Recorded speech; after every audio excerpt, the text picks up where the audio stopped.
आज दफ्तर में काम बहुत था। रेवा जल्द से जल्द काम निपटा रही थी क्योंकि उसे बंटी को लेकर दशहरे का मेला दिखाने भी जाना था। तभी चपरासी ने आकर कहा, मैडम, बहुत देर से एक साहब आपसे मिलने की प्रतीक्षा कर रहे हैं, उन्हें अंदर भेज दूं? भेज दो, कहकर रेवा फिर फाइलों में व्यस्त हो गई। क्या मैं अंदर आ सकता हूँ? आवाज़ सुनकर रेवा चौंक पड़ी। वह सोचने लगी, ओह, यह तो निखिल की आवाज़ लगती है। इतने सालों बाद यहाँ क्यों और कैसे आया है? हाँ, आइए, अपने दिल की तेज होती धड़कनों को काबू करते हुए रेवा ने कहा। पर्दा खुला और आशा के अनुरूप ही निखिल दरवाजे से भीतर आया। जैसे ही उसकी नज़र रेवा पर पड़ी, वह चौंक पड़ा और हकलाते हुए बोला, रेवा तुम? मेरा मतलब है मैडम रेवा चौधरी, नगर आयुक्त। हाँ, मैं ही हूँ, कहिए किस काम से आना हुआ? रेवा ने अपने भीतर उमड़ रहे तूफान को संयम करते हुए शांत स्वर में पूछी। मैं अपनी ज़मीन पर एक अस्पताल बनवाना चाहता हूँ। उसकी फाइल आपके यहाँ जमा है। यदि अनुमति मिल जाती तो आपकी बड़ी कृपा होती मैडम। निखिल ने मैडम शब्द पर खासा जोर दिया। अभी मैं जल्दी में हूँ, पहले सारे कागजात देख लूँ, जैसा होगा आपको मेरा स्टाफ सूचित करेगा। कहकर रेवा अपनी कुर्सी से उठ खड़ी हुई। निखिल उठकर बाहर चला गया। रेवा ड्राइवर को घर चलने को कह गाड़ी में बैठ गई। बैठते ही स्मृतियों ने उसे आ घेरा और वह यादों की गलियों में भटकने लगी। कॉलेज में कदम रखते ही उसका सामना निखिल से हुआ था। सुंदर सजीला निखिल शहर के एक नामी वकील का बेटा था। कॉलेज की हर लड़की निखिल की दीवानी थी और कक्षा में लड़कियों के बातचीत का टॉपिक भी निखिल ही हुआ करता था। रेवा के माता पिता शिक्षण से जुड़े थे और वह मध्यवर्गीय परिवार से थी।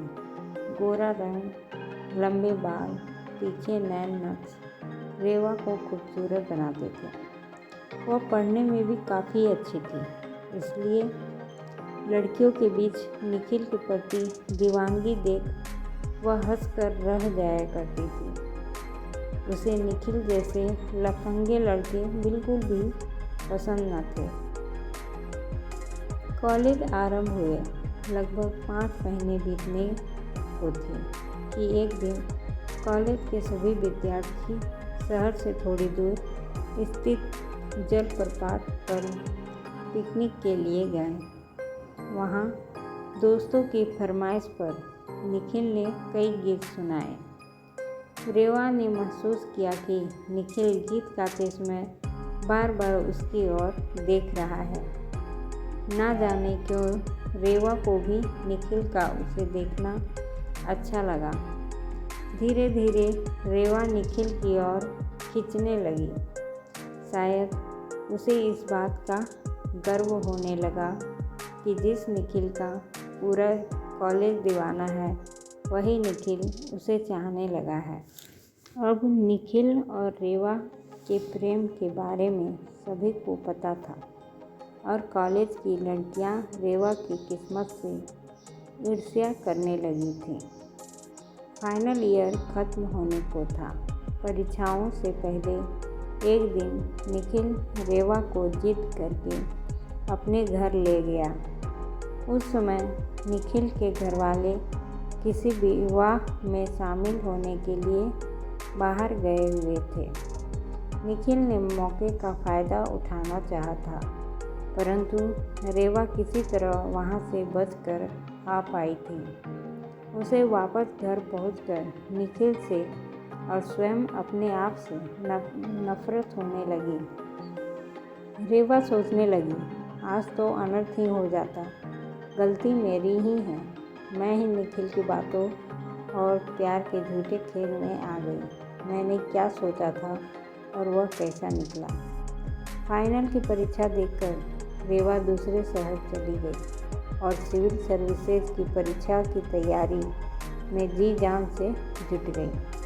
अथक परिश्रम और प्रबल इच्छा शक्ति से रेवा ने सिविल सर्विसेज की परीक्षा उत्तीर्ण कर ली। उस दिन के बाद रेवा ने निखिल से अपने सारे संबंध तोड़ लिए।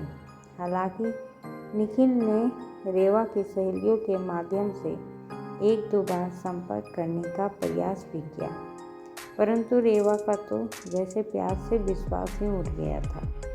आज इतने सालों बाद भी रेवा ने विवाह नहीं किया है। एकाएक गाड़ी रुकने के साथ ही रेवा की तंद्रा टूटी। माँ ने दरवाज़ा खोला तो वे रेवा का चेहरा पढ़कर बोली, क्या बात है, तू इतना परेशान क्यों दिख रही है? कुछ नहीं माँ, ऑफिस में ज़्यादा काम था। बंटी कहाँ है? उसको आज मेला घुमाने का प्रॉमिस किया था मैंने, रेवा माँ से पूछ बैठी। बंटी तो बहुत देर से सज संवर कर बैठी है तेरे इंतज़ार में। कुछ नहीं तो 10 बार पूछ चुकी है कि मम्मा कब आएगी। बेटा तू कब तक विवाह नहीं करेगी? ठीक है, तूने बंटी को अनाथ आश्रम से गोद लिया है, परंतु उसे भी तो पिता का प्यार चाहिए। और क्या तू नहीं चाहती कि तेरे अपने भी बच्चे हो? फिर लोग भी कैसी कैसी बातें करते हैं कि तू कुंवारी होकर एक बच्चे की माँ बन गई है। माँ ने हमेशा की तरह रेवा को समझाने की चेष्टा की। तब तक 4 साल छोटी सी प्यारी सी गोल मटोल बंटी वहाँ आ गई और रेवा के गले में बाहें डाल दी। मम्मा, मैं कब से आपका वेट कर रही थी, मेला देखने चलो ना। रात को थक कर बिस्तर पर लेटी रेवा की आंखों से नींद कोसों दूर थी। रह कर निखिल का चेहरा उसकी आंखों के सामने घूम रहा था। निखिल उसका पहला और आखिरी प्यार था।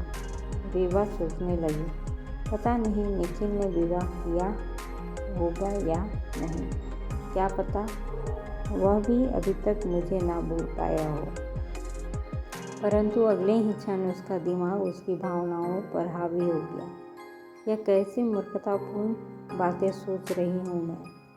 निखिल का विवाह हुआ हो या नहीं, उससे मुझे क्या फ़र्क पड़ता है। निखिल ने अपनी दौलत के नशे में चूर होकर मेरे प्यार का अपमान किया।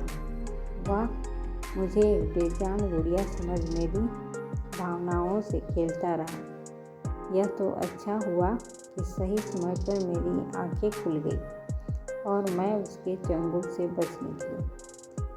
क्या विवाह करना ही किसी नारी के जीवन का मकसद होना चाहिए?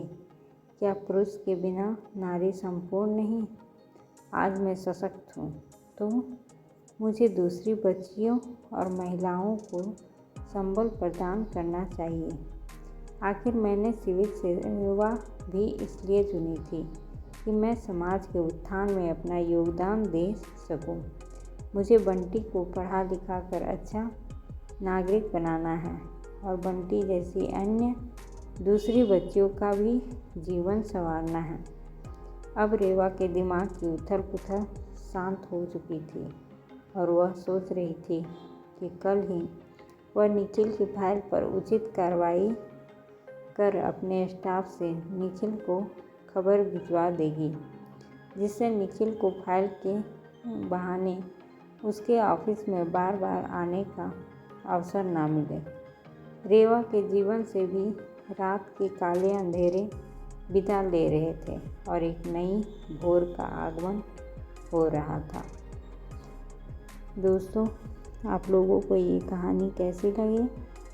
अगर अच्छी लगी हो तो लाइक और सब्सक्राइब करें। धन्यवाद।